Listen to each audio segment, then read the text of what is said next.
I still remember the faint scent of roses that filled the air that evening. My son's wedding, the happiest day a mother could dream of, was supposed to be all laughter, blessings, and beginnings. But when I looked at those photographs, the ones that came back from the photographer a week later, I felt something inside me go cold. My teacup slipped from my hand and shattered on the floor, because, staring back at me, behind the smiling faces, between the petals and the lights, was my sister, my dead sister, Margaret. She died 43 years ago in a car accident on a stormy night. At least, that's what I've been told to believe all these years. But in that photograph, oh God, I can still see it so clearly. She stood at the far corner of the ballroom, half hidden by the crowd. Her expression, unreadable, her eyes locked on my son, as though she was watching him with an affection that chilled me to the bone. At first, I thought my mind was playing tricks on me. After all, I'm not as young as I used to be. My eyesight isn't perfect, and memories sometimes blur into imagination. So I zoomed in, trembling, bringing the photo closer to my face. And that's when I noticed the small scar on the left side of her chin. The same scar Margaret had since childhood, the one she got when she fell off Father's old bicycle near the orchard. My hands began to shake. I couldn't breathe. I hadn't spoken Margaret's name aloud in decades. Her death broke my mother, fractured our family, and left behind questions that were never answered. She'd been driving alone that night, they said. Lost control on the hill road. The car was found smashed beyond recognition, and the body burned so badly that they identified it only by her necklace, our grandmother's locket. But if she died, who was that woman standing behind my son's bride? I kept staring at the photo until tears blurred it. I could almost hear Margaret's laughter, that same teasing giggle she had whenever I got serious about something. We were inseparable once. She was my other half, the golden girl everyone adored. I was always the quieter one, the cautious sister who followed rules, and yet, somehow, she was the one who disappeared, leaving me with a life built on guilt and silence. I tried to tell myself it was a coincidence.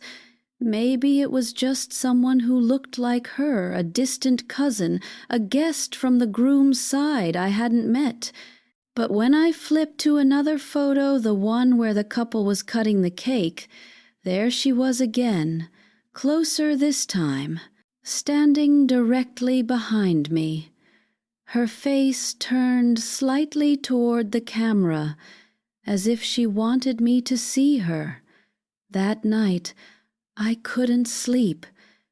Every time I closed my eyes, I saw her, that same faint smile, those same blue-gray eyes that used to hold mischief and tenderness all at once. I got up around 3 in the morning and sat by the window, watching the rain start to fall, just like that night so long ago, and I whispered, "Margaret, if that's really you, why are you here?" The next morning, I went to my son's house, under the pretense of returning a borrowed shawl. His wife, Clara, greeted me warmly, still glowing from the wedding. I asked casually about the guests who came from her side, who arranged the photography, who managed the seating. She chatted freely, unaware of the storm raging inside me. When she mentioned the photographer's name, my heart gave a jolt. "Oh, yes," she said. "His name was Daniel, recommended by one of the bridesmaids, I think. He brought an assistant, a woman who handled the lighting. Lovely lady, very polite. A woman. Did you get her name? I asked, trying to sound casual. Clara thought for a second. Margaret, I think. Or maybe Maggie. Yes, Maggie. Why do you know her? My throat went dry. No, I said quickly. No, just curious. When I got home, I searched the photo folder again. I enlarged the background faces one by one. The woman appeared in 3 different shots, always near the edge of the crowd, never looking at the camera directly. But her posture, her hair, her eyes, they were all unmistakable. My hands shook as I called the photography studio. The receptionist answered cheerfully, "Oh, yes, that wedding. Beautiful event. How may I help you?" "I'd like to speak with the assistant," I said. "The woman who helped Daniel that night. Her name was Margaret, I think." A pause. Papers shuffled. Then the receptionist said, "I'm sorry, ma'am. Daniel works alone. He doesn't have an assistant." The room spun. "That's not possible," I whispered. "She was there. Everyone saw her." But the woman insisted. "No, ma'am. Daniel always works solo. Maybe you saw a guest helping him with equipment?" I hung up without replying. My knees went weak, and I had to sit down. I felt a chill creeping up my spine, the kind that no blanket could chase away. For the next few days, I tried to act normal. I smiled at neighbors, cooked dinner, and told myself to stop imagining things. But deep down, something inside me had been awakened, a gnawing sense of unfinished truth. Every time I walked past my sister's old photograph on the hallway wall, I could swear her eyes followed me. Then, on the 4th night after the call, I heard the knock, soft, 3 times. I froze in my armchair. The clock showed 11:47 p.m. Who would visit at that hour? My house was old, surrounded by tall oaks, far from the main road. My son rarely came unannounced, and even if he did, he'd call first.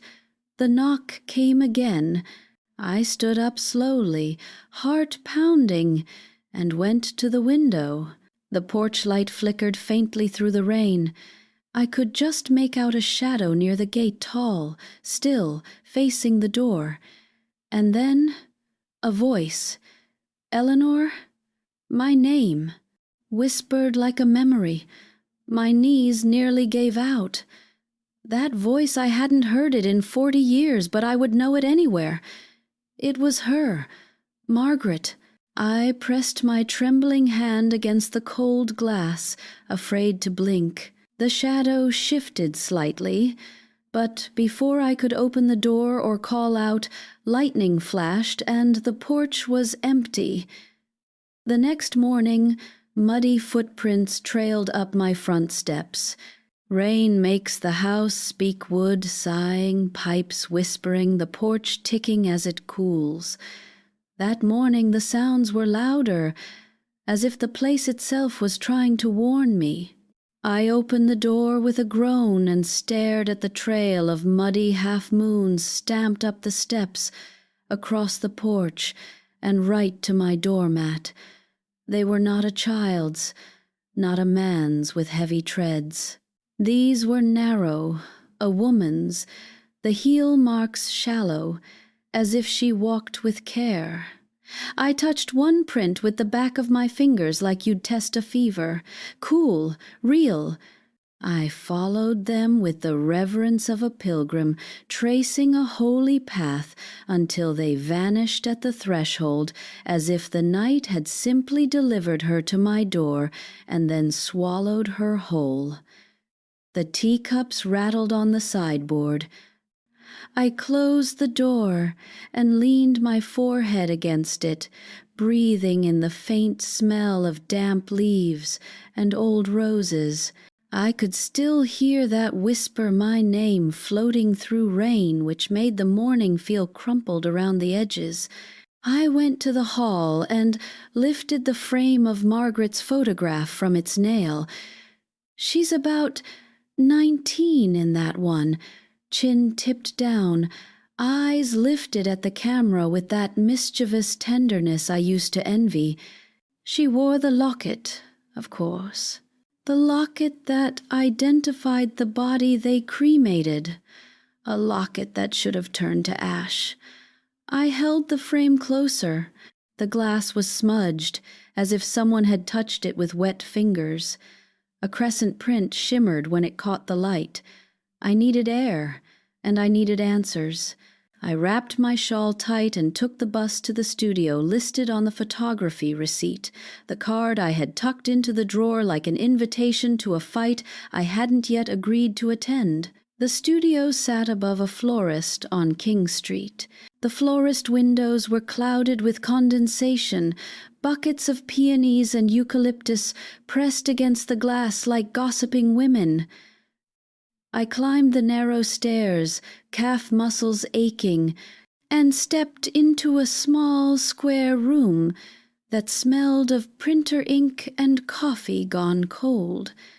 A young man with a ginger beard put down a lens cloth and gave me a neat smile. "How can I help you, Daniel?" My voice was firmer than I felt. "That's me. I'm Eleanor," I said, and watched his polite expression sharpen with recognition. "My son's wedding last Saturday." "Yes, of course. Beautiful couple. Congratulations, ma'am." He gestured at a chair. "Would you like to sit? I want to ask you a question you'll think is odd," I said, staying on my feet. "Who was the woman assisting you that night?" He blinked. "I work alone." I watched him closely, because you learn something when you say a thing you know is true and the other person knows it isn't. He tucked his hands in his pockets. That's a tell for boys. Men lie with their mouths, boys with their wrists. "You had light stands," I said softly. "Someone steadied them when the crowd surged. Someone passed you spare batteries. She was there." He smiled the way a waiter smiles when the kitchen has burned your meal and he must convince you it's foie gras. Guests often help. "What was she wearing?" I asked. His eyes flicked to the back room, then returned. "Black, like staff." "She had a scar," I said. "Left side of the chin." Something flickered in his gaze then, a glint the way rain catches lamplight. He recovered quickly. "I wouldn't have noticed." "Show me the raw photographs," I said. "That's not clients don't usually." "I'm not a usual client." I drew a breath. "I saw her in 3 of the prints. If she's some guest who helped, no harm in looking." His face tightened. "More from the pressure of an older woman's insistence than the content." He led me to a monitor, clicked through folders. Images bloomed. The garlanded arch, Clara's veil like milk, my son swallowing tears. Then he stopped, opened another set. "These are the candids," he said. The ballroom filled my sight again as if my heart still lived there. He clicked forward, laughter frozen in mid-burst, champagne catching light like stars. There, over my right shoulder, a blur of a woman, profile turned away. "Zoom in," I said. He did. The pixels trembled, then steadied. A curl of hair, soft at the temple. The faintest shadow under the lip. The suggestion of a scar. But faces are cowardly things in photographs. They hide, they deceive. He clicked again. The cake moment. The woman in black behind me, chin tipped down, so near my shoulder I felt, absurdly, I could reach into the screen and touch her sleeve. Daniel's hand hovered over the mouse. "You see her," I said. He swallowed. "I see a staffer, maybe from the venue. May I have copies of the raw images? That's not part of the package. I'll pay." He hesitated, then printed an invoice with fingers that shook almost imperceptibly. When he went to the back to fetch a drive, I glanced around the studio. On the bulletin board, under a note about turnaround times, a photograph of a lighthouse was pinned gray sky, wind-thrashed waves, the tower leaning like a stubborn tooth. Someone had written in blue pen, "Thorn Point." My breath snagged. "Thorn Point is 30 miles north, a place our father took us once." Margaret had been wild that day, hair whipped to a halo, arms spread on the rocks as if she meant to let the sea claim her. She'd made me promise something, then I could hear her voice, laughing. "If I ever disappear, Ellie, check the lighthouse. I'll haunt the foghorn." We were only girls, but promises over salt water feel like law. When Daniel returned, I pointed at the photo. "You like lighthouses?" "Just a trip last month. A friend had a drone." "Does the friend have a name?" I asked. "Kate," he said cautiously, then passed me the drive. "There you go." On the bus home, I set the drive in my lap like it might jump. My mind hunted its own tail. Margaret's accident. The necklace found in the ash, thorn point like a dare scratched in the margin, and the muddy footprints. I got off a stop early and went to the church office. Father Mullen has always had an ear for a widow's ghosts, but the office was closed, blinds drawn, a handwritten note taped to the glass. "Emergency at hospital. Back tomorrow." My reflection hovered over the script like a reprimand. I could hear Margaret teasing, "You always were impatient." I walked home along the long way, past the orchard where the bicycle accident had left her with that tiny scar. The trees were winter bare, their bones black against a bleached sky. I remembered her falling sudden, surprised, laughing through tears, and the way I panicked, shrieking for Mother, who came running with her apron on and a dish towel in her hand. Mother's hands always smelled of soap and something sweet. She had held Margaret's chin, examined the skin, scolded her and then me, as if caution were a curse. I thought of Mother now, of the closed wardrobe we never opened after Margaret died, the boxes we never touched. The dead are tyrants, they rule us with the things they leave behind. By the time I reached the house, the rain had turned to a fine mist that clung to my lashes. I put the kettle on as if heat could push back the past, then went to the hall and stood before the wardrobe. My fingers paused at the keyhole. The key sits in a blue porcelain dish on the sideboard and has for decades obeyed its job of not being used. I fetched it. It was colder than metal should be, like something buried. When the lock turned, a smell rose, a blend of cedar, lavender sachets gone to dust, and the faintest whisper of my mother's perfume. Inside, Margaret's world slept, dresses in garment bags that crackled like winter leaves, a box of dance programs, tied with a faded ribbon, a hat with netting that, even now, seemed to hold the shape of her head. I touched the brim. My hands were less steady than hers had ever been. On the wardrobe floor, an old tin, sat the kind biscuit makers used decades ago, blue paint scratched, lid dented. I lifted it and felt the weight of paper. The lid stuck. I pried gently with a butter knife, and the seal gave with a sigh like a secret exhaling. Letters, dozens, some with stamps unfranked, some yellowed soft at the edges, all addressed in my sister's tidy hand to the same name, Mrs. Adelaide Brent. I did not know the name. The return Margaret's handwriting used an address I didn't recognize. Room 3, Grey House, Thorn Lane. Thorn. The word ticked in my chest like a metronome. Thorn Point, Thorn Lane. I unfolded the first letter. The paper crackled and a small pressed blossom fell into my lap, ghost fragrant. The letter began, "Dearest Mother," and I felt my body forget how to sit. "Mother?" The air thinned.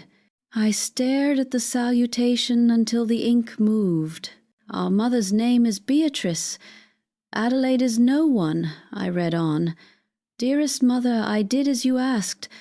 I have stayed silent, but it grows harder. Every day I look in the mirror and wonder if lies have made a stranger of my face." My mouth went dry. I read another. "The man from the office came again. He says he can arrange papers. He says it is not too late, but I think time has a way of scolding women who reach for it." Another letter. "If Ellie asks about me, tell her I found work near the coast. Tell her I am missed, but safe. Tell her." A wave passed through me, a decades-late shudder. I looked at the dates. They were written in the months before her death, and one my breath snagged was written 2 days after the date of the accident. The envelope bore a smear as if someone had cried against it before sealing. I set the letters down as if they might bite. The kettle screamed in the kitchen. I forgot it. I lifted the last envelope from the tin. It was heavier, waxed at the back with a seal stamped in the shape of an anchor. My hands shook. Inside, folded in a piece of cloth, lay the locket. My grandmother's locket, untarnished, whole, not a fleck of ash upon it. Someone had lied to me about everything. The house held its breath with me. A car passed outside, sending a wash of light over the ceiling the way lightning used to flicker when we were girls. I closed my fingers around the locket and felt a sharp edge inside something tucked beneath the portrait miniatures. I pried the tiny hinge with my nail. A sliver of paper slid out. A narrow strip rolled tight as a secret. Unfurled, it read in my sister's hand, "Thorn Point, Grey House, Room 3. If you love me, come carefully."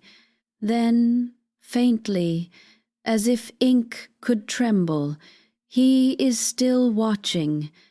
I didn't notice my own tears until they warmed my mouth. I clutched the locket to my sternum like a talisman. Margaret had not vanished into fire.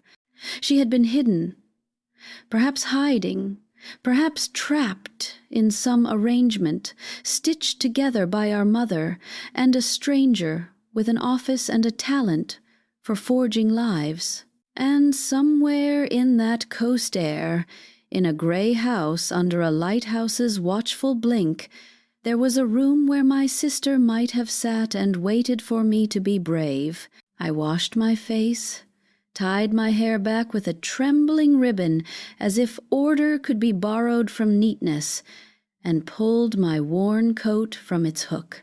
Before I turned the key in the front door, I looked at the muddy half-moons drying on my porch and understood that fear and hope leave the same footprints. I slipped the locket into my pocket where it beat against my thigh like a tiny heart. Then I went to find my son to tell him I'd be away a day or two, but the moment I reached for my phone, a message arrived, a photograph, forwarded from Clara, subject line cheerful. "More gems from the photographer." I opened it and nearly dropped the device. It was a shot of the dance floor at that late blue hour when the band played Sinatra and the young think they invented tenderness. In the background, by the doors to the garden, a woman in black watched me. The scar was clear now, a pale thread on her chin, and around her neck shining, impossible the locket sat, open, catching light like an eye. I heard something then, beneath the silence, like a low horn through fog, the past calling from the shore, and under it another sound, close as breath, the softest knock, imaginary or not, traveling through the bones of the house and through mine. 3 taps, a promise, a warning. I slipped on my shoes, picked up my keys, and whispered into the empty hall, "I'm coming, Maggie, but I won't come alone." The train to Thorn Point left just after dawn, cutting through the fog like a blade. I sat by the window, watching the countryside blur into ghosts of trees and fences. Every mile between me and home felt like a thread unraveling from the past. I hadn't traveled this route since I was a girl. The name Thorn Point had always carried a certain dread, a place Mother avoided in conversation, as though even the wind there carried secrets. I clutched the locket in my hand the whole ride. It was heavier than it looked, pulsing faintly with every sway of the carriage.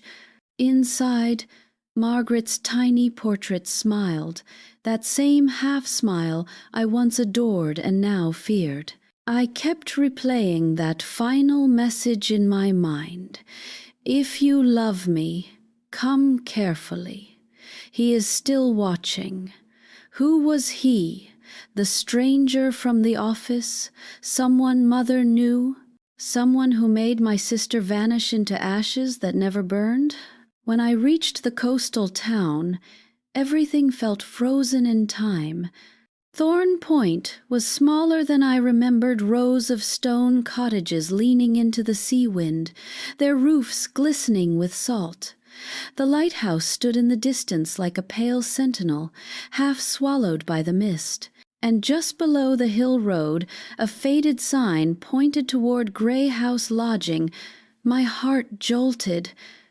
Room 3. The inn looked almost abandoned, peeling paint, curtains like thin skin over the windows. An old man was sweeping the porch when I arrived. His eyes were sharp despite his age, a hawk's gaze beneath heavy brows. "Morning," he said, resting his broom. "Looking for a room?" "I believe I have a reservation," I said softly, clutching my handbag tighter. "Room 3, if possible." He frowned. "We haven't rented that one in years, miss." "Years?" He nodded slowly. "Not since, well, since that young woman stayed here. The one who never checked out proper?" I swallowed hard. "Do you remember her name?" He scratched his chin. "Might have been Maggie. Or Margaret. Pretty, quiet thing. Came alone, always looking over her shoulder like someone might follow her." The world tilted slightly beneath me. "What happened to her?" He lowered his voice. "Police said she left one morning without paying, but my wife swore she saw her the next night, standing by the lighthouse in her nightdress, barefoot, like she'd wandered out in her sleep. Disappeared after that." I steadied myself against the railing. Was there anything left behind? A letter, perhaps. He gave me a long look. You from the papers? No, I whispered. I'm her sister. His eyes softened. Ah, I see. He motioned for me to follow him.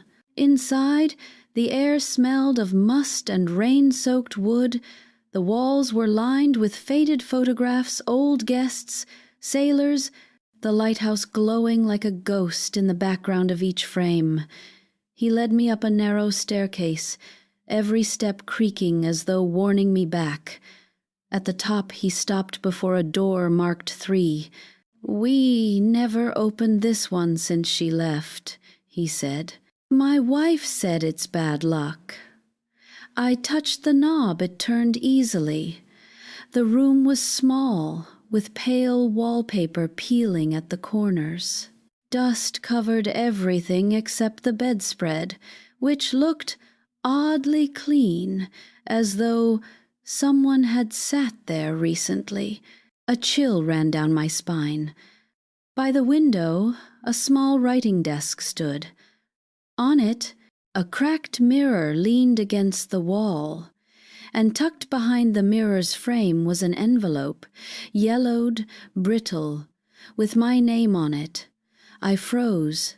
Not Ellie, not Eleanor, but my full name written in her hand. I sat down, hands trembling, and broke the seal. My dearest sister, if you are reading this, then my silence has ended, though not by choice. I was never meant to die. The accident was arranged to make it so. There are men who bury truth deeper than graves. I am writing from Grey House, where I am kept under another name. They say it's for protection, but I know better. Mother knows. She told me to trust them. She said I had to disappear for our family's sake. But I hear them speak at night. I know what they've done. They took my life and left a shadow in my place. I keep thinking of you. If ever you find this, promise me you'll go to the lighthouse. The keeper knows more than he says. And if you see someone who looks like me, run, because it might not be me anymore. M. The paper slipped from my hands. My pulse roared in my ears. Mother knew. I wanted to deny it, but the words burned into me like a brand. All those years of silence, her insistence that we let the dead rest, the way she never allowed us to reopen the case or ask questions, it all made sense now. Margaret hadn't died. She'd been hidden. But by whom? Before I could gather myself, I heard a faint creak from behind the wardrobe, the same sound a door hinge makes when someone opens it slowly. I turned, heart hammering. Hello? Silence. Only the faint whistle of wind through the window. I stepped closer. There was a small hatch behind the wardrobe, slightly ajar.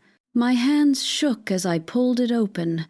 Inside was a narrow stairwell descending into darkness. "Ma'am?" the old innkeeper's voice called from the hall. I jumped. "Yes? You all right in there?" "Yes," I said quickly, shutting the hatch. "Just dusty." He nodded and shuffled away. I waited until his steps faded, then reopened the hatch. The air that wafted up smelled of salt and metal. I took my phone out for light and began descending. The stairs led to a narrow stone corridor, damp, walls dripping with condensation. My light caught on something metallic ahead. A door, heavy and rusted, with a single word carved into it, "Keeper." I hesitated, then pushed. The door groaned open. Inside was a small chamber lined with old maritime tools, chains, lanterns, ropes, and on a desk in the corner, a stack of photographs. I stepped closer. My breath caught. They were all of Margaret. Different years, different hairstyles, but unmistakably her. In some, she looked older, weary. In others, she was smiling faintly beside men in suits.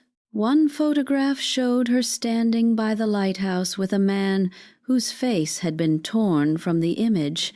There was also a notebook. I opened it and found short entries written in different hands. June 1979. The girl has arrived. Quiet. Obedient. August 1980. New identity confirmed. Must maintain surveillance. March 1982. Patient shows signs of resistance. Subject believes she is being watched. July 1982. Transfer scheduled. Orders from B. B. My knees went weak. Beatrice, mother's initial. I stumbled back, nearly knocking over the lantern. The truth hit me like a wave, cold, merciless. My mother had orchestrated her own daughter's disappearance. But why? What was she protecting? Then, behind me, a faint shuffle. I turned sharply. A figure stood in the doorway. A woman, dressed in black, her face half-shadowed. Margaret? I breathed. She stepped forward into the light, and I saw her eyes, those same stormy eyes, but colder, distant, as if she'd seen too much of the dark. You shouldn't have come here, Ellie, she said softly. Her voice was gentle, but it carried a tremor that froze my blood. I took a trembling step toward her. Maggie? You're alive? She smiled faintly, but there was no warmth in it. Alive isn't the right word. Her voice so calm, so eerily composed, froze the very air in that chamber. For a moment, all I could hear was the slow drip of water down the stone walls and the pounding of my own heart. She looked real, tangible, the same delicate bone structure, the same eyes I'd once envied, but there was something hollow behind them, like the soul inside her had been replaced with a shadow. I took a step closer. Margaret, it's me. It's Ellie. I know who you are, she whispered, her gaze drifting over my face as if studying a reflection of her own. You shouldn't have followed me here. My breath caught. You wanted me to come. You left me the message. You asked me to find you. Her lips trembled, but the faint smile that formed was distant, pained. I left that message a long time ago, before I understood what it would cost. I reached for her hand, but she pulled back sharply, retreating into the half-darkness. Maggie, please, I said, tears pricking my eyes. They said you were dead. They said they found your body. Then why did you never ask to see it? She snapped, her voice suddenly sharp enough to cut through stone. The question hit me like a blow. Mother said it was too awful, that I shouldn't remember you that way. Mother, she echoed bitterly, her tone laced with something venomous. Yes, she would say that. I swallowed hard. What happened to you?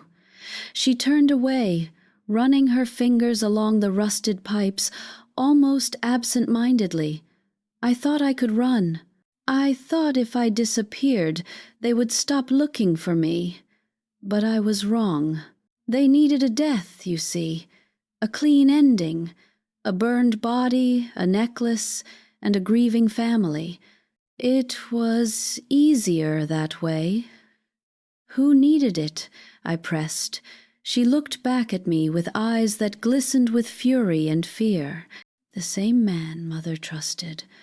Her lawyer, her partner, the man she was seeing behind Father's back. I felt the world shift beneath my feet.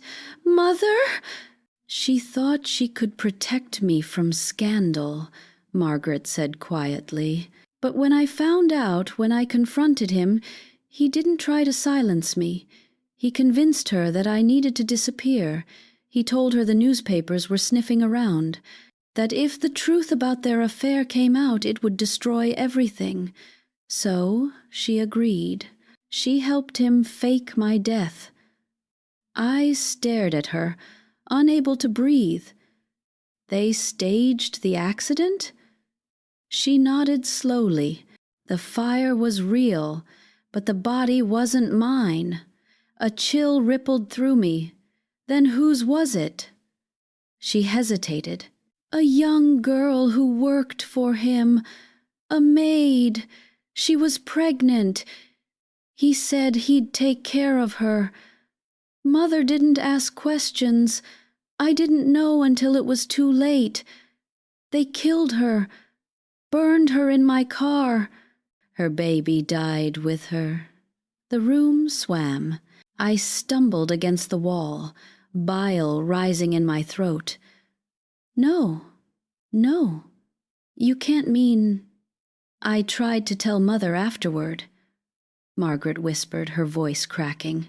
I begged her to go to the police, but she said it was too late, that it would destroy the family's name. She paid him off, sent me here to Grey House, said it was for my safety. She turned toward the mirror hanging on the far wall.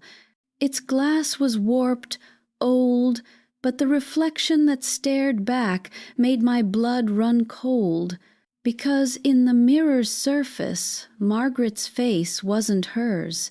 It flickered, shifted into mine. I stumbled backward. What is this?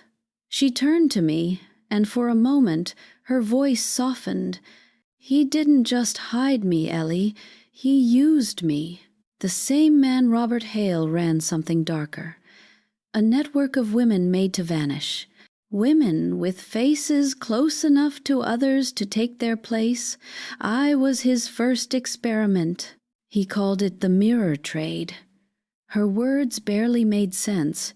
You're saying he made you someone else? I was told to forget who I was, she said quietly. Given new papers, new clothes, new friends. But when I tried to leave, he found me. Said he'd burn you next if I spoke. I felt the blood drain from my face. He's dead now. Mother, too. You're safe. Her expression darkened. Safe? She gave a small, broken laugh. He's not dead, Ellie. He was at the wedding. The room tilted. That's impossible. He's older now, changed. But he was there, smiling, drinking champagne, shaking your son's hand. He sent me the invitation. He wanted me to see you. I covered my mouth, memories of the wedding flashing before my eyes, the crowd, the laughter, the photographer, the unfamiliar guests. A man in a gray suit with a cane who'd toasted my son and called him a fine young man. I hadn't known his name. Why? I whispered. Because he wants to finish it, Margaret said. He wants to erase every trace of what happened, including me and you. Suddenly, a sound echoed through the chamber, the faint creak of the door above, followed by slow, deliberate footsteps on the stairs. Margaret's face went pale. You have to go, she hissed. Now, I shook my head. Not without you. She grabbed my arm, her grip surprisingly strong. Listen to me. You can't save me. You never could. But you can end this. Find the lighthouse keeper. He knows where the records are. They can prove everything. The footsteps grew louder. A male voice called from above, deep and familiar. Eleanor? My blood froze. I knew that voice. I hadn't heard it in 40 years, but it was unmistakable. Smooth, commanding, patient the way he used to speak when he came to our house, pretending to be Father's colleague, Robert Hale. Margaret shoved me toward the hidden stair. "Go," she whispered fiercely. "He doesn't know you're here yet." I hesitated, my hand still gripping hers. "Maggie, come with me." Her eyes glistened. "If I step into the light again, I'll burn." "Go." Tears spilled down my face. "Please." She smiled faintly, the same smile she wore in every childhood photograph. "Tell them I was real." Then she pushed me through the hatch and slammed it shut. I stumbled into the hallway above, breathless, heart pounding. Footsteps echoed below, followed by a man's low murmur. I didn't wait to hear more. I ran. Down the corridor, through the main hall, out into the storm. The sea wind hit me like ice. The lighthouse beam cut across the fog like a blade of truth. Behind me, a door slammed open. "Eleanor!" I didn't look back. The path to the lighthouse wound up the cliffside, slick with rain and seaweed. I climbed it with trembling hands and aching lungs. Every gust of wind felt like the ghosts of my past pushing me forward. When I reached the top, the keeper's cabin door was ajar. The light from inside flickered a lantern swaying slightly on its hook. And on the table inside, waiting for me, was a small stack of documents, each stamped with the same initials burned into my nightmares, R, H, and beneath them one final photograph. My sister, standing at my son's wedding, smiling beside me. The lighthouse cabin smelled of brine and smoke. The waves below crashed like distant gunfire, each one breaking the silence that held me hostage. The stack of documents on the wooden table looked freshly placed, as if someone had been expecting me.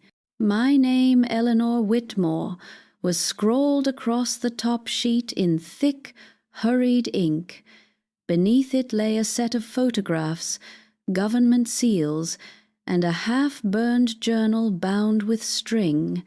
I hesitated before touching them. The lantern's flame trembled, throwing ghost shadows along the walls, and for a second I thought I saw movement near the window, just a flicker of black, gone before I could blink. I tried to steady my breathing. Margaret had told me to find the keeper, but the cabin was empty. "Hello?" I called out softly. "Is anyone here?"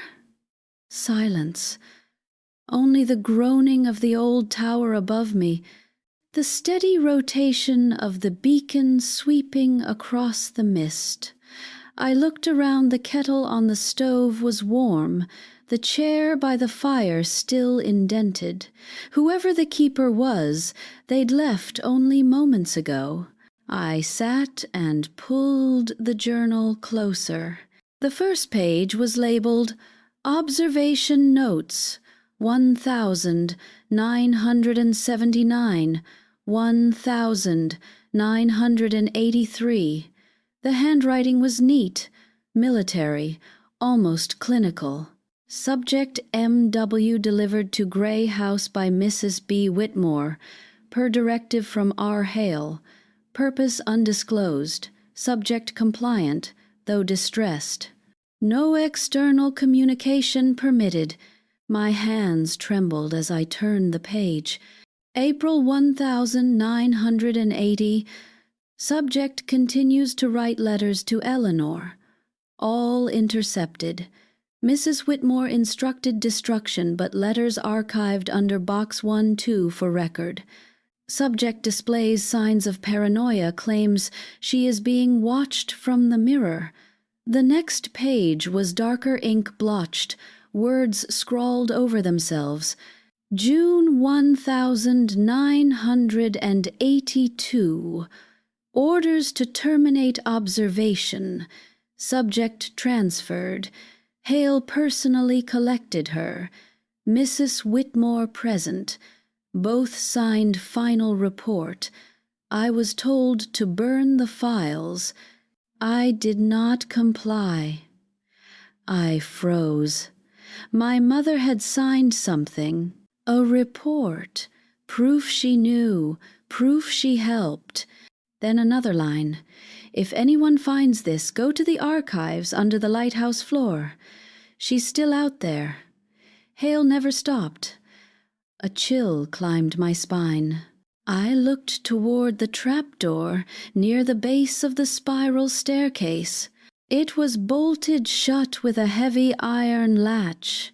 That was when I heard it, the faint crunch of gravel outside. Footsteps. I froze.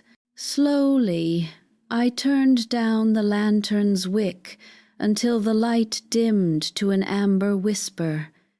Through the fogged window, I saw a silhouette, a tall man, coat flapping in the wind, cane striking the ground with every step. Robert Hale.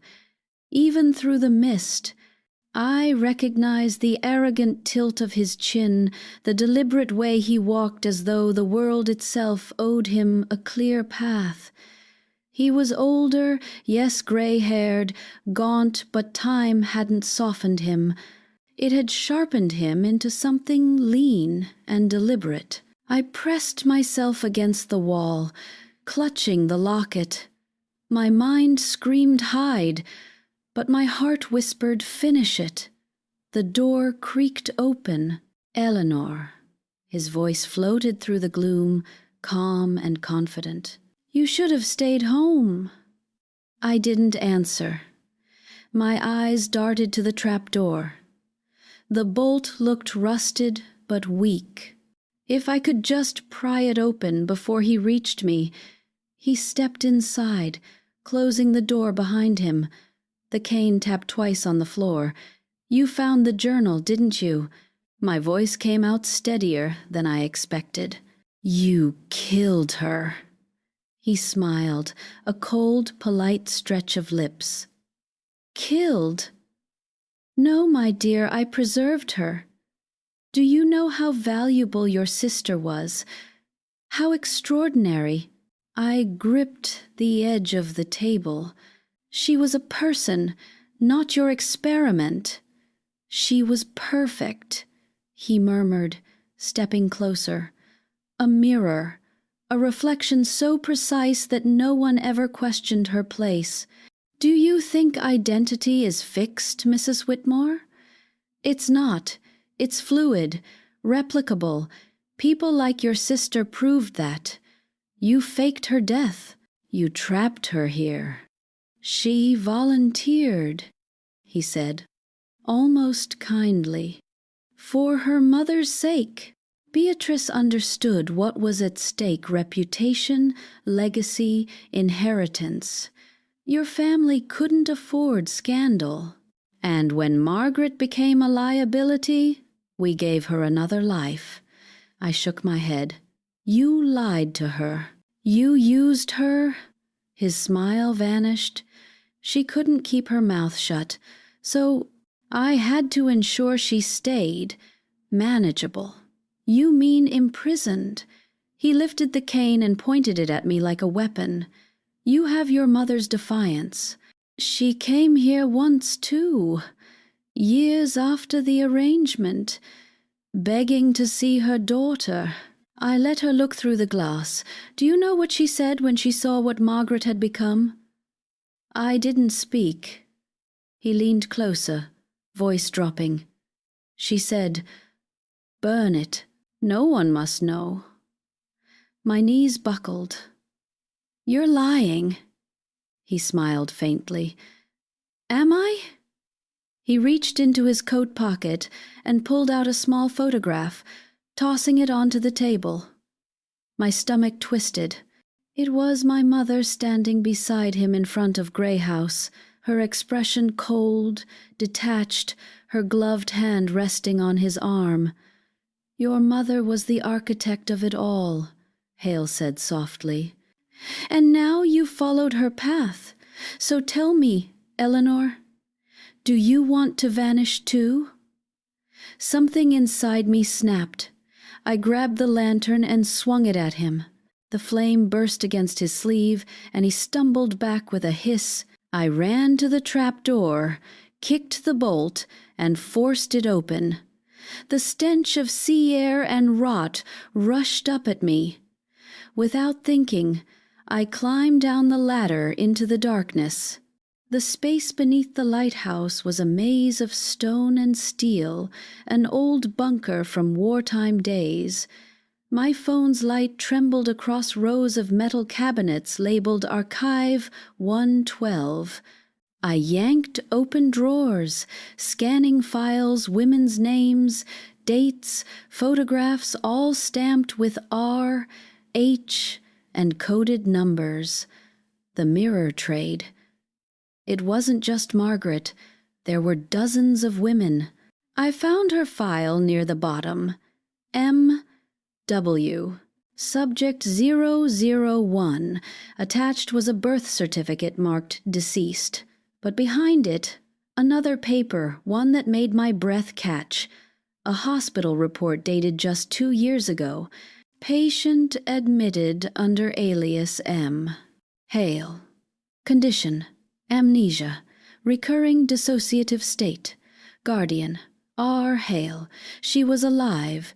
Here, all these years. A sound echoed behind me, a metallic clang. Hale was coming. I grabbed the file, shoved it into my bag, and ran toward the far exit where faint daylight seeped through a crack. My shoulder hit the door hard, it gave way, and I spilled out onto the rocks below the lighthouse. Rain lashed against my face. The waves surged high, roaring like the past refusing to drown. Behind me, Hale emerged, his coat smoldering at the cuff. "You can't hide from me, Eleanor!" he shouted. "You can't kill what's already buried." Lightning split the sky, illuminating him in a flash of pale fury. And then from the cliff's edge came another voice, soft, familiar. "Robert." He turned. Margaret stood there, her black dress clinging to her in the wind, her hair whipping like dark fire. Her face was calm, almost serene. "Margaret?" I gasped. He laughed bitterly. "You can't be here." She took one step forward. "You said I'd burn if I ever saw the light again." Hale's expression faltered. "Don't." Another step. "You were right," she whispered. "Let's burn." And before either of us could move, she grabbed his arm and hurled them both toward the sea. The wind swallowed his scream. The waves did the rest. I ran to the edge, crying out her name, but the ocean took them, folding them into its cold embrace. The beacon light passed over the water once, twice, and then the night went still. All that remained on the rocks below was the locket, glinting faintly in the rain. The sea kept its promise. It took the night, the storm, and every scream that tried to rise above it. I stayed by the cliff until dawn, numb, soaked to the bone, staring into the gray horizon where the waves had swallowed both of them. The lighthouse behind me had gone dark. Only the faint crackle of its dying flame echoed against the wind. When the sun finally broke through the clouds, I climbed down to the rocks, Seaweed clung to the edges, the tide tugged at my shoes, and the world smelled of salt and endings. The locket still glimmered between two stones, half buried, as if waiting for me. I picked it up carefully, my fingers trembling. Inside, the tiny portraits had been washed clean, her face gone, mine faintly smudged but still there. Two halves of a life that never had a chance to be whole. I walked until the path met the main road, my coat heavy with seawater, my heart heavier still. A fisherman offered me a ride back into town, but I could barely speak. He glanced at me through the mirror once or twice and must have seen something in my eyes, because he stopped asking questions. When I returned home, the house felt colder than ever. The clock in the hallway had stopped ticking at 11:47, the same time I'd first heard her voice that night. The photographs from my son's wedding still lay scattered across the table. I couldn't bear to touch them.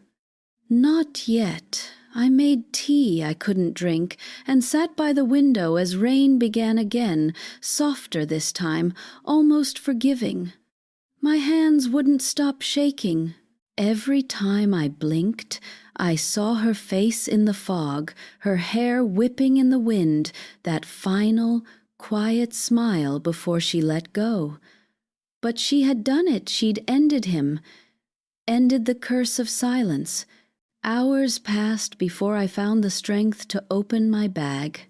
The folder from the archives was soaked, edges torn, but the papers were still legible. There were birth records, legal transfers, hospital reports, and one envelope that hadn't been there before. My name written across it, the ink fresh. I hesitated, heart racing. The handwriting was hers. Dearest Ellie, if you are reading this, I have finally done what needed to be done. Don't cry for me.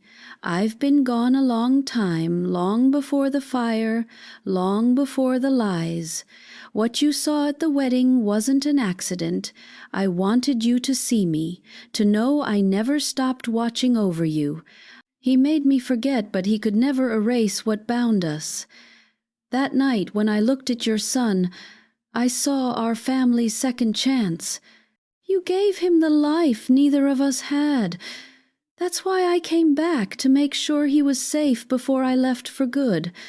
I want you to forgive Mother. She did wrong, yes, but fear makes cowards of even the best of us. She thought she was saving me. Burn the files, Ellie. Let no one else dig where we have already bled. Promise me that.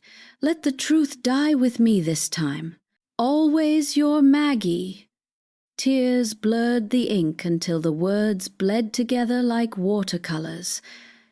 I clutched the letter to my chest and sobbed, not the neat, polite kind of crying that time teaches you, but the kind that rips through you like wind through broken glass. She had come back for me. All those years of silence, of unanswered prayers, she'd found her way home, if only for a moment.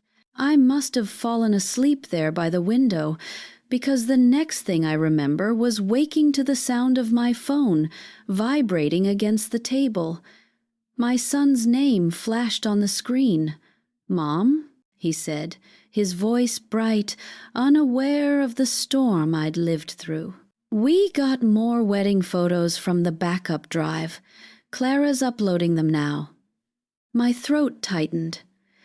"That's lovely, dear," he chuckled. "You should see this one. It's my favorite. I'll send it over." The line clicked off, and a few seconds later, the image arrived.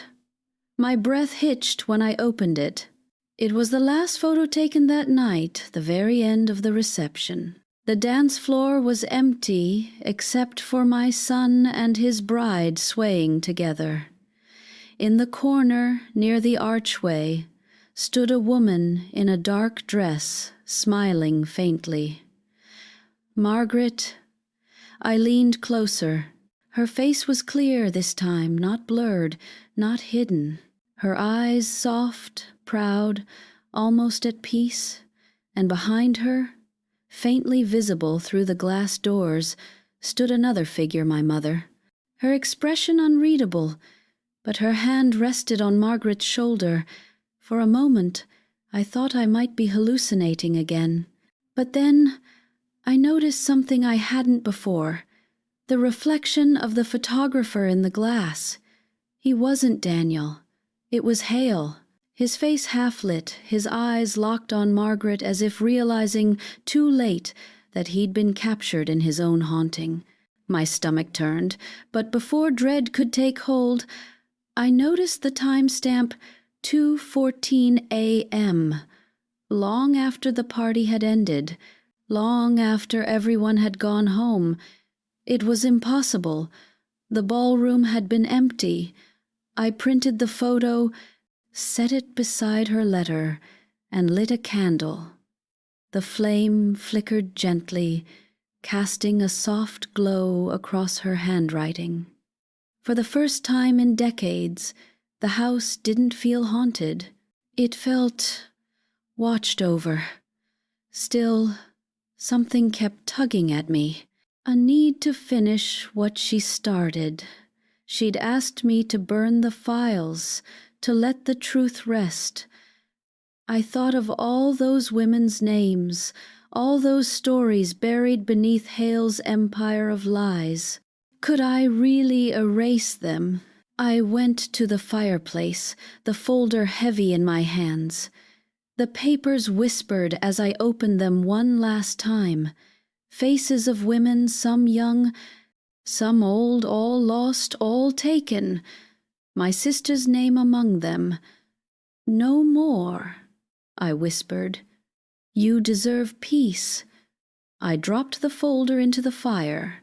The flames caught quickly, curling the edges, turning their horrors into ash. The smoke rose up the chimney and out into the night, carrying with it 40 years of secrets. When it was done, I placed the locket on the mantel. It clicked open by itself, as if sighing. Inside, the portraits were blank now, but behind the glass, faint scratches had appeared like words etched by a ghost's hand. Home. I smiled through my tears. "Yes, Maggie," I whispered. "You're home." The next morning the sky was clear for the first time in weeks. Sunlight streamed through the curtains, gentle and forgiving. I walked out to the garden, where the earth still smelled of rain, and buried the locket beneath the rosebush we planted as girls. The soil was cool, soft, ready to keep her secret. As I stood, a breeze rustled the leaves, and for just a heartbeat, I heard it her laughter. Faint, carried on the wind, I looked toward the horizon where the sea met the light and saw, for a fleeting moment, 2 figures walking along the distant shore, a mother and a daughter, a sister and her reflection. Then they were gone. That evening, when my son and Clara came to visit, they brought the wedding album, all smiles and joy. As they flipped through the pages, I felt a strange calm settle over me. When we reached the final photo, the one of Margaret and Mother in the background, I braced myself. But the image was different now. The corner where they had stood was empty. Just a wash of golden light, soft and warm, falling over my son and his bride. Clara smiled. "It's perfect, isn't it?" I nodded slowly, the candlelight dancing in my eyes. "Yes," I said, voice steady. "Perfect." That night, before I went to bed, I opened the window. The wind carried the faint sound of waves and, somewhere far away, the toll of a lighthouse horn, one long note fading into silence, I whispered into the dark, "Rest now, Maggie, the light's yours again." And for the first time since I'd seen her face in those photographs,